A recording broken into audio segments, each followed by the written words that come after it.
Hello friends,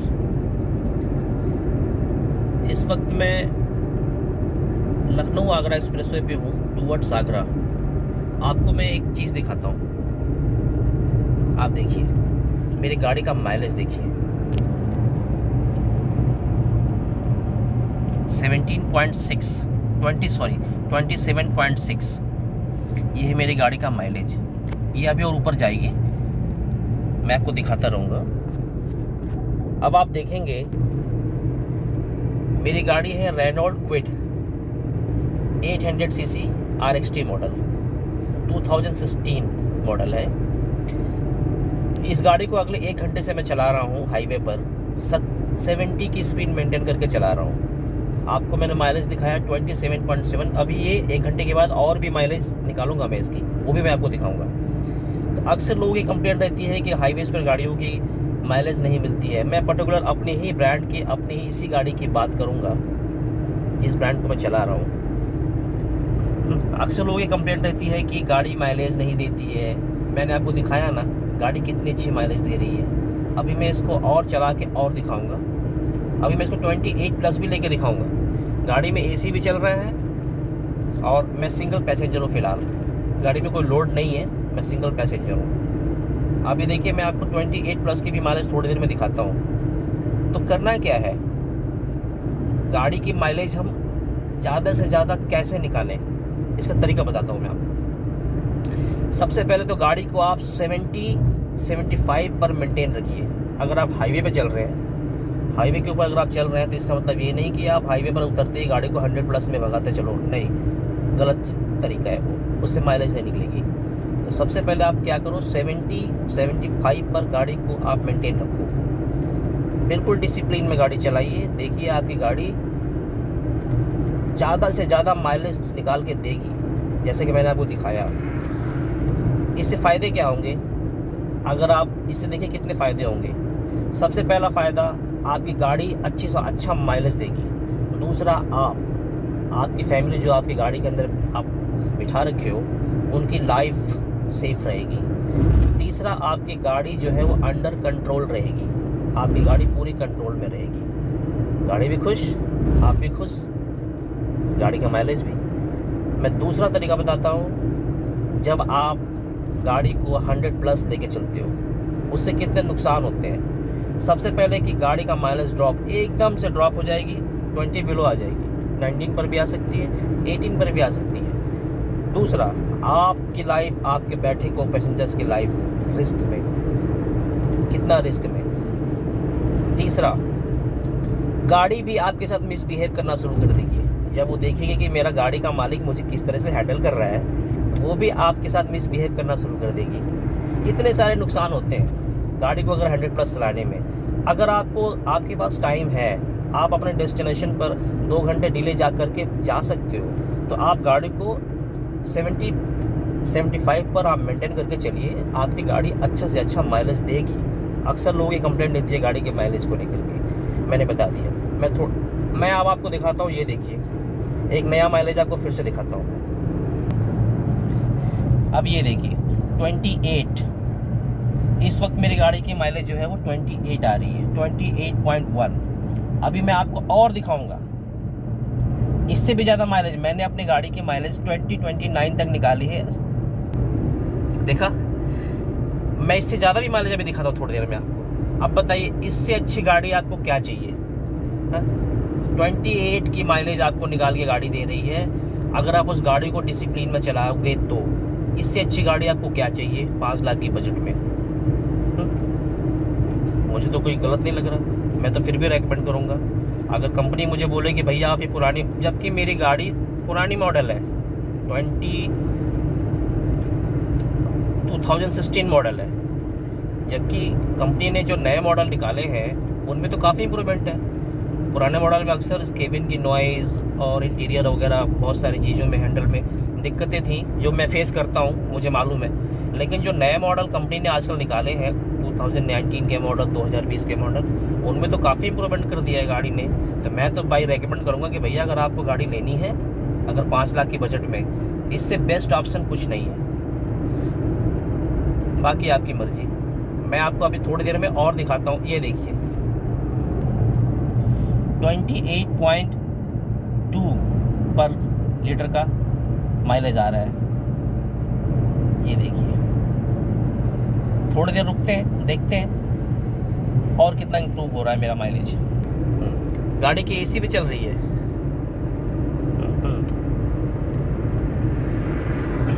तो गाड़ी को हमेशा डिसिप्लिन में चलाइए।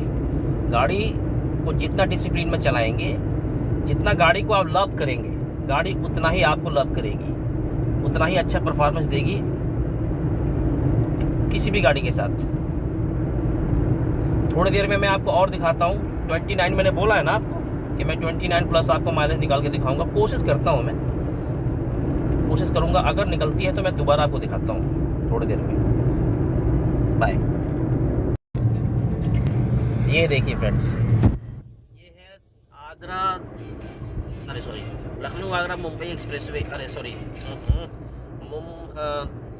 आगरा लखनऊ आगरा एक्सप्रेसवे का ये देखिए फाइटर प्लेन जेट उतरने के लिए रनवे।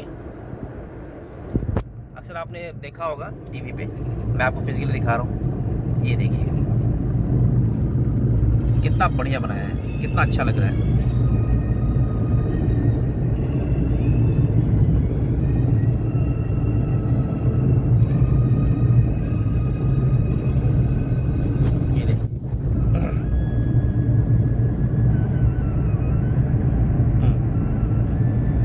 आपको फीलिंग आ रही होगी कि आप रनवे पर गाड़ी चला रहे हैं। किसको थैंक्स कहा जाए, हमारे अखिलेश यादव जी को या फिर हमारे योगी आदित्यनाथ जी को? बना तो अखिलेश यादव जी के ही कार्यकाल में है, किसको थैंक्स कहें।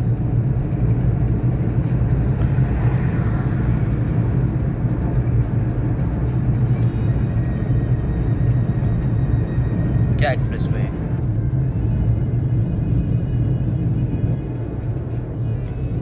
हाँ, अब हम माइलेज की बात कर रहे थे। ये देखिए इस वक्त मेरी गाड़ी का माइलेज कितनी आ रही है, 28.6 आपको दिख रहा होगा। ये देखिए 28.7 ये देखिए, ये मेरी गाड़ी का माइलेज 28.7। देखता हूँ और कितना जाता है और कितना मैं इसको इंक्रीज कर सकता हूँ। देखा आपने 28.7 एक्सप्रेसवे रनवे पे गाड़ी चल रही है। देखते हैं, थोड़ी देर में आपको और दिखाता हूँ मैं और कितना इंक्रीज कर सकता हूँ मैं अपनी माइलेज को। मिलते हैं।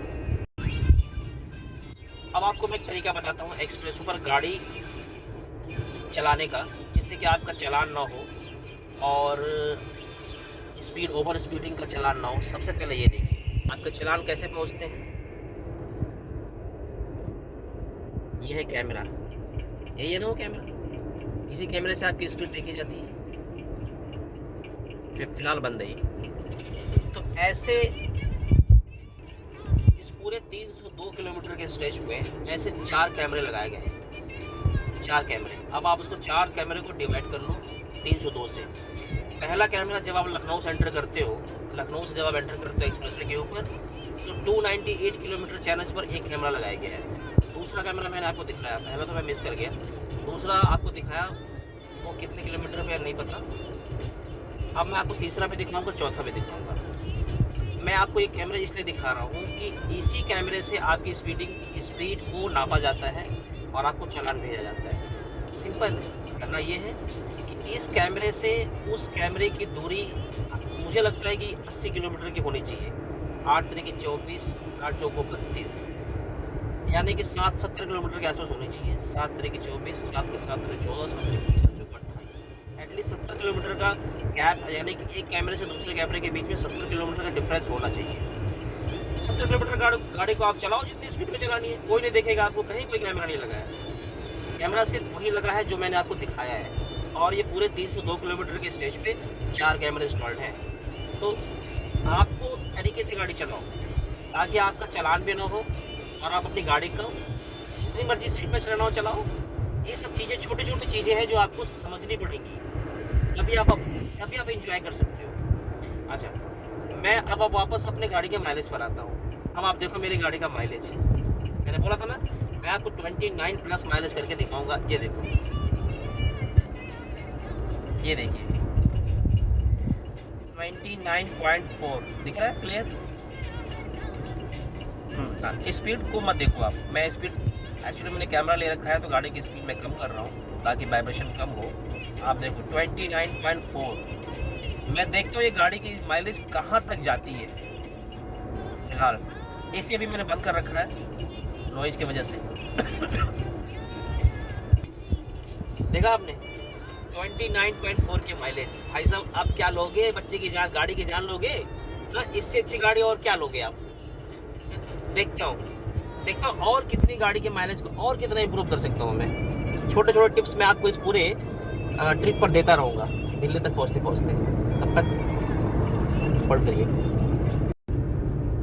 चलो, पसीना पसीना हो गया। अगले 15 से 20 मिनट से मैंने एसी बंद कर रखा है, ये जानने के लिए कि देखता हूँ बिना एसी को चलाए गाड़ी की माइलेज पर क्या फ़र्क पड़ता है। देखते हैं, ये देखिए 29.5। अगले 20 मिनट से मैं गाड़ी चला रहा हूँ और 29.5 पर ये माइलेज स्टेबल है। मुझे लग रहा है इससे ज़्यादा नहीं जाएगी। मुझे लगता है जितना ज़्यादा माइलेज हमने निकालना था हमने निकाल लिया, अब इससे ज़्यादा माइलेज नहीं जाने वाली है। अब बताइए 29.5 का माइलेज हमने निकाली है बिना एसी पर। मुझे लगता है अगर आप गाड़ी को एसी के साथ चलाएंगे, एसी चला करके गाड़ी चलाएंगे तो 27-28 प्लस का माइलेज आपको मिल जाएगी इस गाड़ी से। और अगर गाड़ी को बिना एसी चलाएंगे तो आपको 29.5 प्लस माइलेज मिल जाएगी इस गाड़ी से। और क्या चाहिए? अब इससे बढ़िया माइलेज और क्या चाहिए भाई साहब? पेट्रोल गाड़ी में सोचिए, कभी कभी भी सोचता हूँ कि अगर ये गाड़ी सीएनजी में होती तो कितना माइलेज निकालती। मुझे लगता है 35 प्लस या 40।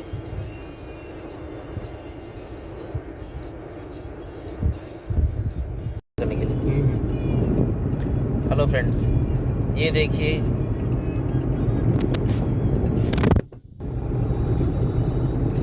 पुलिस, देखा आपने, मुझे पकड़ के ले जा रही है। अब मैंने क्या गलती कर दी है, मुझसे क्या गलती हो गई है, अब मैं आपको बताता हूँ 1 घंटे के बाद।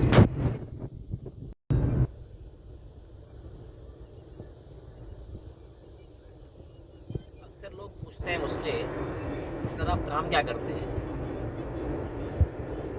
मेरी वाइफ भी मुझसे पूछती रहती है कि आप काम क्या करते हैं। चलिए मैं आपको बताता हूँ मैं काम क्या करता हूँ। ये देखिए सामने दिख रहा है टावर्स, ये हाई टेंशन टावर दिख रहे होंगे बड़े बड़े। ये टावर कहाँ लगनी है ये मैं डिसाइड करता हूँ। कैसे लगनी है, किस पोजीशन पे लगनी है, ये मैं डिसाइड करता हूँ। कौन सा टावर लगना है ये मैं डिसाइड करता हूँ। कौन सा फाउंडेशन होना है ये मैं डिसाइड करता हूँ। देखा आपने, ये है मेरा काम। पता नहीं बड़ा है, बहुत बड़ा काम करता हूँ मैं, ये है मेरा काम। ओ भाई साहब, बड़ी मुश्किल से बच के आया हूँ, पुलिस ने पकड़ लिया था। पता नहीं क्या गलती हुई, मुझे मालूम नहीं। हाथ दिया, बोले चलो। क्या हो गया साहब पता नहीं, बताया भी नहीं क्या हुआ, बस हाथ दिया, बोले चलो। थाने में ले गए अंदर। बोले कहाँ से आ रहे हो? मैंने बोला साहब लखनऊ से आ रहा हूँ। तो बोले कहाँ के रहने वाले हो? मैंने बोला यहाँ गोरखपुर से बिलोंग करता हूँ। तो बोला अच्छा योगी जी के घर से? मैंने कहा जी उन्हीं के बगल में मेरा ससुराल है, वहीं से बिलोंग करता हूँ मैं, और पहचान भी हमारी उनसे आना जाना लगा रहता है। तो बोला अच्छा। तो मैंने पूछा सब क्या हुआ, गलती क्या हुआ, क्यों आपने हमें थाने बुलाया? कुछ बताया ही नहीं। मैं पूछता रह गया, कुछ बताया ही नहीं उन्होंने। फिर बोला चाय पियोगे? मैंने कहा चाय पिला दीजिए, पिला दीजिए, चाय पिलाई उन्होंने। फिर थोड़ी देर बाद पूछा उन्होंने लंच भी करोगे? मैंने कहा साहब लंच नहीं करना, मुझे दिल्ली जाना है, मैं लेट हो रहा हूँ, मुझे जाने दीजिए। बोला ठीक है। बोला रुको मैं एक ऑफिसर तुम्हारे साथ भेजता हूँ, ये दिल्ली तक तुम्हारे साथ जाएगा। मैंने कहा साहब इसकी क्या ज़रूरत है, ऑफिसर भेजना क्या मतलब, मैं दिल्ली जा रहा हूँ, मैं अकेले जा सकता हूँ। बोला नहीं नहीं, तुम्हारे साथ ऑफिसर भेज रहे हैं, ये तो कुछ दिल्ली तक छोड़ के आएगा। तो वही ऑफिसर मेरे गाड़ी में बैठा हुआ था, वही ऑफिसर गाड़ी में बैठा हुआ था जिसको मैं बता रहा था कि तो इटावा तक मैंने उनसे पूछा कि साहब आप वाकई में मेरे साथ दिल्ली तक जा रहे हो क्या? तो बोला जी हमें ऑर्डर तो यही मिला है, साहब ने तो यही बोला आपको दिल्ली तक छोड़ के आने के लिए। मैंने कहा यार भाई साहब मैं दिल्ली चला जाऊंगा अकेले, आप कहाँ दिल्ली जाओगे, कहाँ से फिर वापस कैसे आओगे? तो बोलिए बताइए क्या करना है। मैंने कहा आप उतर जाइए, जहाँ भी आपको उतरना है उतर जाइए, मैं दिल्ली पहुँच जाऊँगा, चला जाऊँगा। मुझे समझ नहीं आ रहा कि आप लोग क्यों मुझे रोके और क्यों मुझे आपने थाने में बुलाया, क्यों चाय पानी मतलब ऑफ़र किया, और आप स्पेशली मुझे आपके साहब ने क्यों आपको भेजा मुझे दिल्ली छोड़ने के लिए, मैं समझ नहीं पा रहा हूँ। तो उनको मैं कैसे भी कन्विंस करके मैं उनको इटावा उतार दिया कि भाई अब आप सर चले जाइए यहाँ से, मैं दिल्ली चला जाऊँगा। तो उन्होंने अपने साहब से बात करा, बोला कि साहब ये साहब कह रहे हैं कि ये चले जाएंगे अकेले और कोई ज़रूरत नहीं है।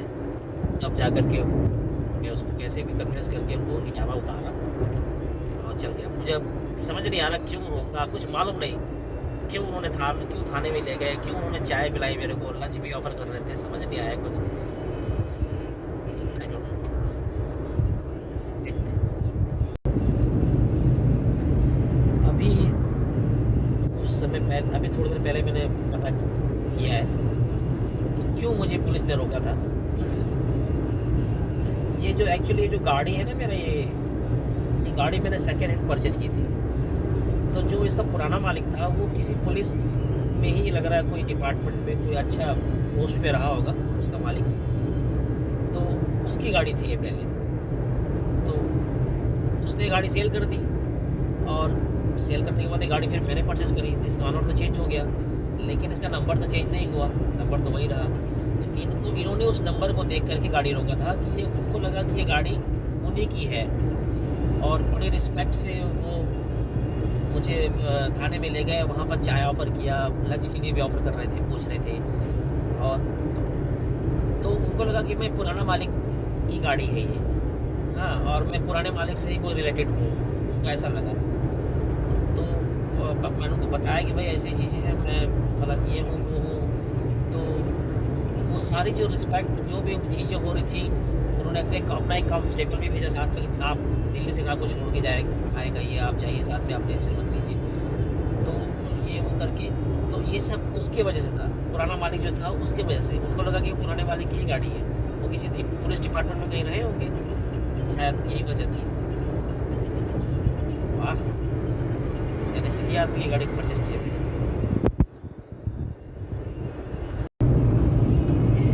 मैं काफ़ी समय से आपको बताता रह रहा हूँ कि मेरी गाड़ी 28 प्लस माइलेज दे रही है, 29 प्लस माइलेज दे रही है। अब एक नई चीज़ हो रही है, अब आप देखिए मेरी माइलेज जो है ना ड्रॉप होती जा रही है। ये देखिए 26, अभी मेरी माइलेज जो है 26 के आसपास आ गई है। तो जो मैं समझ पाया हूँ मैं आपको समझाता हूँ एक्चुअली हुआ क्या है। मुझे ऐसा लग रहा है कि जब गाड़ी का जो इंजन जब हीट होता है, क्योंकि मैं अगले 4 घंटे से कंटिन्यूस गाड़ी चलाते जा रहा हूँ और मैंने ऑलमोस्ट 250 से 350 किलोमीटर कवर कर लिया है। तो गाड़ी मैंने कहीं रोकी नहीं है और कंटिन्यू में चला रहा हूँ 3-4 घंटे से गाड़ी।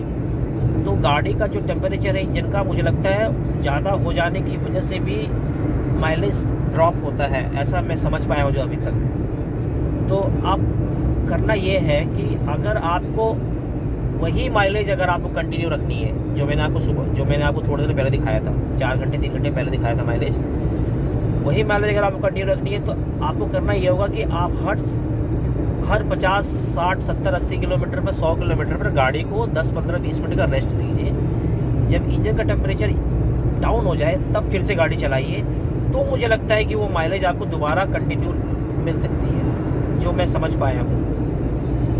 अब मैकेनिकल चीज़ें हैं, यही समझा हूँ मैं अभी तक।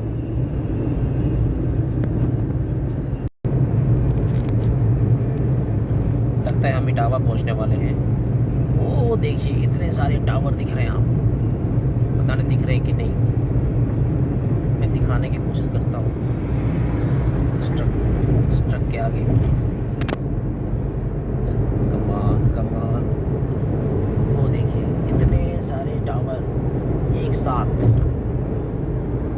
यहाँ से शुरू होकर के इतने सारे टावर दिख रहे होंगे आपको।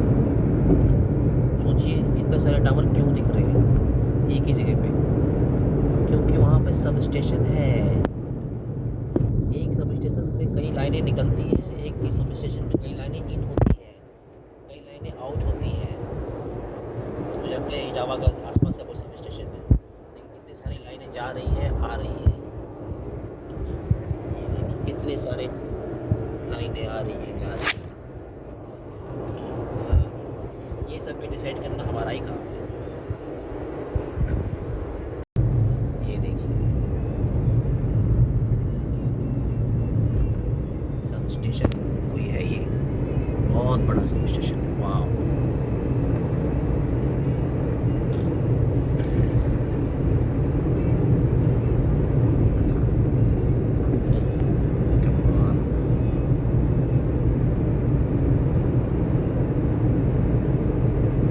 आपको दिख रहा होगा।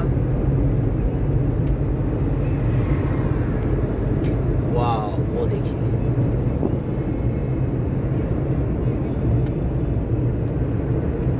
पता नहीं आपको क्लियर दिख रहा है कि नहीं, कितने सारे टावर एक ही जगह पर, कितनी सारी लाइनें इन हो रही हैं, कुछ लाइनें आउट हो रही हैं।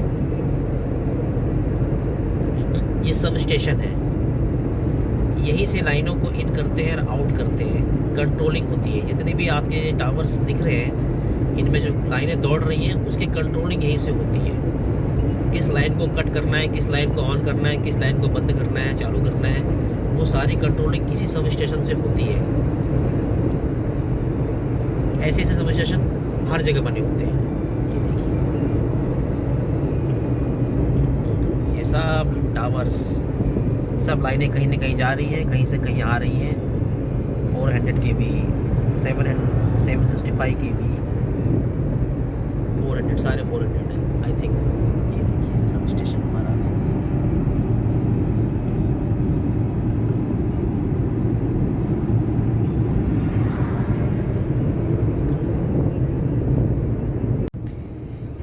एक चीज़ और दिखाते हैं आपको, वो देखिए ये कैमरा फिर से आ गया है। अब मैं देखता हूँ कि मेरी गाड़ी की स्पीड और उस कैमरे की स्पीड मैच होती है कि नहीं। मेरी गाड़ी की स्पीड देखिए इस वक्त कितनी है, और ये देखिए सामने कितनी दिखा रही है, 59, पता नहीं दिखा कि नहीं, 59।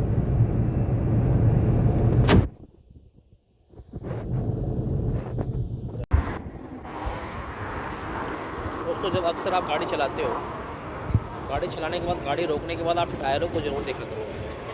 मैं दिखाता हूँ टायरों में क्या होता है। ये देखो इन टायरों के अंदर आपको देखोगे छोटी छोटी गिट्टियाँ ये घुसी हुई मिलेंगी। ये देखिए, ये देखिए चारों टायरों में ऐसी ढेरों सारी गिट्टियाँ आपको अंदर घुसी हुई मिलेंगी। इनको जरूर निकालिए।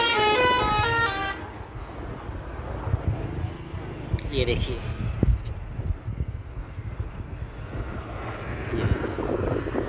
इनको जरूर निकाला करें, नहीं तो ये क्या करेंगे, टायरों को अंदर फाड़ना शुरू कर देंगे, आपकी टायर की लाइफ हो जाएगी ख़त्म। और ये हर ट्रिप के बाद आप जरूर करें, जैसे कि मैं करता रहता हूँ। मुझे मालूम है मेरे सारे टायर नए हैं, चारों के चारों टायर नए हैं मेरे। अगर मैं ये नहीं करूँगा ना तो मेरी टायर की लाइफ बहुत ही जल्दी ख़त्म हो जाएगी। ये देखिए, इसको ज़रूर करा करें।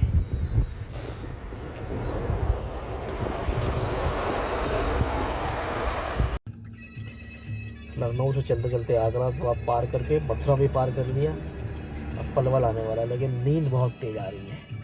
अब गाड़ी चल नहीं रही है, अब थोड़ा सोना पड़ेगा 10 मिनट के लिए, नहीं तो गड़बड़ हो जाएगी। थोड़ा एक पावर मैप तो लेना पड़ेगा। 10 मिनट थोड़ा अब सोऊंगा, उसके बाद गाड़ी चलाऊंगा। दिल्ली में से पहुँचेंगे पूरे 15 मिनट का पावर ब्रेक लेने के बाद नींद तो अभी भी आ रही है, लेकिन जाना तो पड़ेगा। चलिए चलते हैं, निकलते हैं फरीदाबाद के लिए। देखते हैं कितनी देर में पहुंचते हैं। फरीदाबाद यहाँ से ऑलमोस्ट मुझे लगता है 80 किलोमीटर 80-90 किलोमीटर बचा हुआ है, और 2 घंटे में पहुँच जाऊँगा आराम से जाऊँगा तो। चलिए, अक्सर लोग दिल्ली जाने के लिए आगरा से एक्सप्रेसवे को चूज करते हैं। एक मिनट, हाँ, यमुना एक्सप्रेसवे को लेते हैं वो लोग, अक्सर मोस्टली लोग उसी हाईवे से जाते हैं। लेकिन मैं जाता हूँ NH2 से, आगरा, मथुरा, पलवल, छाता, होटल होते हुए जो रूट है NH2 से जाता हूँ। इससे फ़ायदा क्या है मैं आपको समझाता हूँ। फ़ायदा ये है कि मुझे जाना होता है फरीदाबाद, और फरीदाबाद से नोएडा एक्सप्रेसवे पे जाने के लिए मुझे पहले दिल्ली जाना पड़ता है, दिल्ली से फिर नोएडा में एंटर करना पड़ता है, नोएडा से फिर मुझे एक्सप्रेसवे पे जाना पड़ता है, फिर मैं यमुना एक्सप्रेसवे पे जाता हूँ। तो कुल मिला के मुझे 40 किलोमीटर का डिफरेंस आ जाता है। और मैं फरीदाबाद से सीधा निकलता हूँ पलवल होते हुए। तो जितनी देर में मैं नोएडा एक्सप्रेसवे जेवर पहुँचूँगा, उतनी देर में उससे जितनी देर में मैं नोएडा एक्सप्रेसवे पे चढ़ूँगा नोएडा होते हुए, उससे उतने समय में मैं पलवल पहुँच जाऊँगा। फरीदाबाद से पलवल 40 किलोमीटर पड़ता है। पलवल से भी एक रास्ता कटता है टप्पल होते हुए यमुना एक्सप्रेसवे पे जाने के लिए, आप जा सकते हो, उधर से भी रास्ता कटता है। तो पलवल से टप्पल की दूरी है कम से कम 35 किलोमीटर, 30 से 35 किलोमीटर का डिस्टेंस है। लेफ़्ट साइड में, बिल्कुल लेफ़्ट जमुना पार करके फिर वहाँ सब एक्सप्रेसवे पे चढ़ जाओगे। तो जितनी देर पे जितना 35 किलोमीटर मैं जाऊँगा वापस एक्सप्रेसवे पे चढ़ने के लिए, उतनी देर में तो मैं मथुरा पहुँच जाऊँगा। ये हाईवे भी अच्छा हो गया है पहले से। मैं सबको बता दूं कि ये हाईवे बिल्कुल अच्छा हो गया है, आप इस पे आ सकते हैं, कोई क्राउड नहीं है, कोई कंस्ट्रक्शन नहीं है। जगह जगह कंस्ट्रक्शन चल रहा है, वो अब ऑलमोस्ट पूरे हो चुके हैं, ख़त्म हो चुके हैं। पलवल पे भी जितने भी फ्लाईओवर्स वगैरह बन रहे थे, वो सारे के सारे फ्लाईओवर कंप्लीट हो गए हैं, पूरा पलवल क्लियर है। आप नॉन स्टॉप पूरा पलवल जंप कर जाएंगे ब्रिज होते हुए, और नॉन स्टॉप अब आगरा तक बिना कोई दिक्कत के आप नॉन स्टॉप आगरा तक जा सकते हैं। लाइक एक्सप्रेसवे, जैसे आप एक्सप्रेसवे पे जाते हो, आप देखिए एक्सप्रेसवे पे जाने, एक तो आपने 40 किलोमीटर का डिस्टेंस बचाया, प्लस 40 किलोमीटर में जो फ्यूल आपकी बचती है वो तो बचा ही, दूसरा टोल टैक्स भी बचाया आपने। वो कैसे? एक्सप्रेसवे पर 295 का टोल, अरे 415 रुपये का टोल लगता है दिल्ली से जब आप जाते हैं तो। और पलवल से अगर आप इन करते हैं तो 295 रुपीज़ लगते हैं आगरा तक के। अगर आप सीधा NH2 को पकड़ते हैं तो आपके सिर्फ लगते हैं कितने, 240 रुपये का टोल, जो कि अभी लगना शुरू हो गया है। पहले हालांकि इतना नहीं लगता था, अब चूँकि रोड बन गए हैं, सारे टोल चालू हो गए हैं, तो 120 प्लस 120 यानी 240 रुपये का टोल लगता है। तो ऑलमोस्ट आपने कितने बचाए? एक तो आपने 40 किलोमीटर का फ्यूल सेव किया, 40 किलोमीटर का जो डिस्टेंस सेव किया, अपना टाइमिंग भी सेव किया 1 घंटे का, और टोल भी आपने सेव किया कितना, 50 रुपये का, ऑलमोस्ट 50 रुपये का आपने टोल भी सेव किया। अब इतनी सारी सेविंग हो गई, लेकिन फिर भी लोग यमुना एक्सप्रेसवे पे चढ़े जाते हैं अपनी। मैं तो इसी रोड से जाता हूँ, सबसे बढ़िया रोड है, इसी रोड से जाया करिए, बहुत बढ़िया रोड है। ये देखिए फ्रेंड्स, इस वक्त मेरी गाड़ी का जो, अरे भाई चला ले, फंसा दिया मैंने। वेट, ये देखिए फ्रेंड्स, इस वक्त मेरी गाड़ी की क्या माइलेज दिखा रही है आपको? 25 की माइलेज दिखा रही है ना आपको इस वक्त। अब मैं आपको बताता हूँ हुआ क्या, समझाता हूँ मैं। वेट करिए।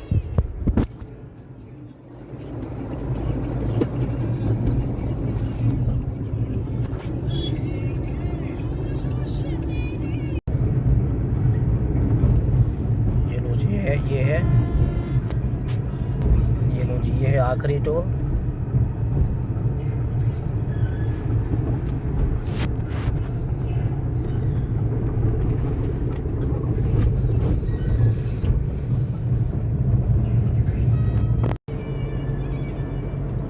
ये देखिए फ्रेंड्स, पलवल यहाँ से 20 किलोमीटर है। रोड देखिए कितनी अच्छी बनी है, कितनी अच्छी रोड बनी है, बिल्कुल नई कंस्ट्रक्शन रोड है।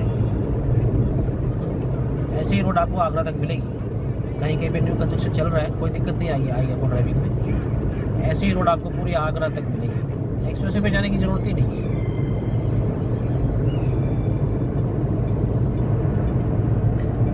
गाड़ी में फ्यूल भी अब कम हो रहा है, फ्यूल भी लेना पड़ेगा। गाड़ी का माइलेज भी आप देखोगे ड्रॉप होते होते 25 पे चली आई है। रीज़न क्या था वो मैंने आपको बता ही दिया है।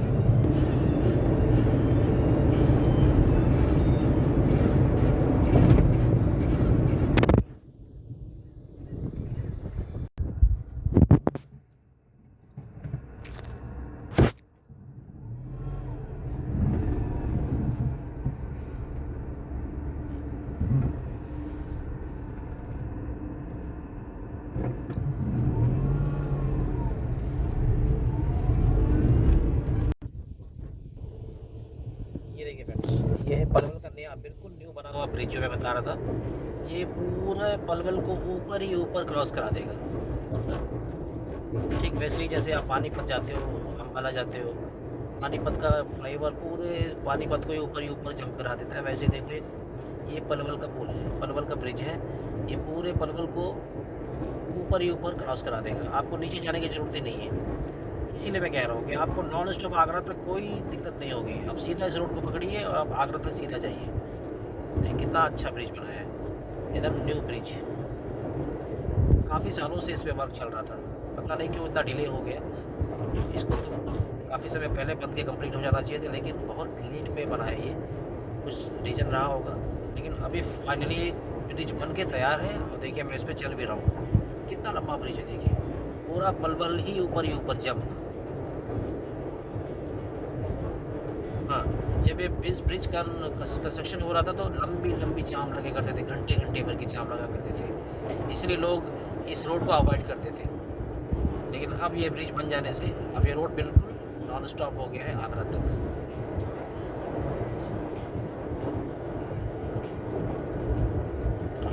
बिल्कुल बिना किसी रुकावट के आप पलवल ऊपर से निकल जाइए, सीधा फरीदाबाद में जाके गिरेंगे।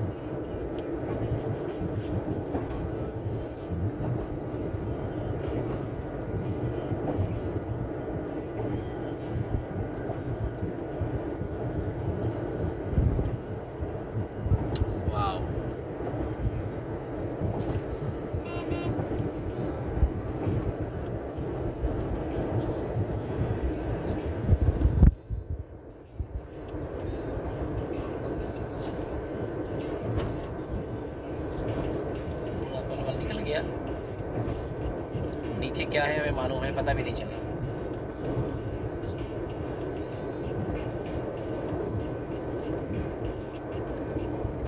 यही ब्रिज पार करने के लिए पहले घंटे भर लगा करते थे। ब्रिज खत्म, वापस अपने रोड पे आ गए। ये लो जी, बल्लभगढ़ आ गए।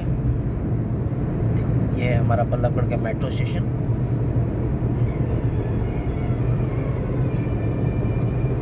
इसके बाद फरीदाबाद, फिर दिल्ली। ऑलमोस्ट दिल्ली पहुँच ही गए हैं। बस 10-15 मिनट और लगेगा, उसके बाद अपने घर।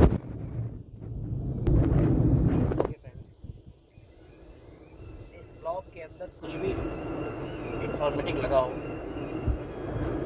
तो बताइए आपको क्या करना है। इस ब्लॉग को यहीं एंड करते हैं, मिलते हैं किसी नेक्स्ट ब्लॉग में। तब तक के लिए सेफ ड्राइव करें, डिसिप्लिन ड्राइव करें, अपनी लाइफ सेव करें। Don't break traffic rules.